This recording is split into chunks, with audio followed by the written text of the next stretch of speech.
এটা জাপানের অনেকটাই পুরনো একটা স্কুল বিল্ডিং, আর এটা হলো স্কুলের সিলিং।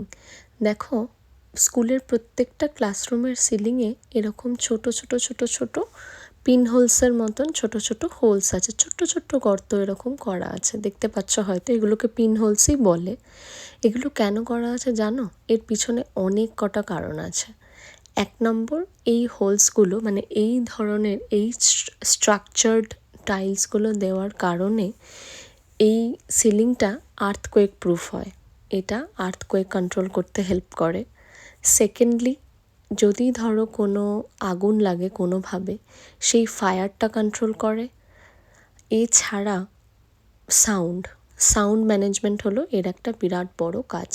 এই হোলসগুলো থাকার কারণে টিচার যিনি পড়াচ্ছেন তার সাউন্ডটা ইকো হবে না কিংবা বাউন্স ব্যাক করবে না। সাউন্ডটা ইকুয়ালি পুরো ক্লাসরুমের মধ্যে ডিস্ট্রিবিউট হয়ে যাবে, যার ফলে স্টুডেন্টসরা খুব ক্লিয়ারলি টিচারের কথা শুনতে পাবেন এবং পড়াশোনার ক্ষেত্রেও সেটা অনেক বেশি সুবিধা হবে। তো এটা একটা জাপানিজ দাইকান বলে একটা কোম্পানি আছে, বা আরও অনেকে আছে, জাপানিজ টেকনোলজি। আর উপরে এটা যেটা দেখছো, এটা এমার্জেন্সি লাইট। কখনো আর্থকোয়েক হলে বা কোনো ডিজাস্টার হলে যখন কারেন্ট কানেকশন থাকবে না, এই লাইটটা হেল্প করবে। এছাড়া এটা হলো স্পিকার, এটার মাধ্যমে সমস্ত গভর্নমেন্ট অ্যানাউন্সমেন্ট তুমি শুনতে পাবে।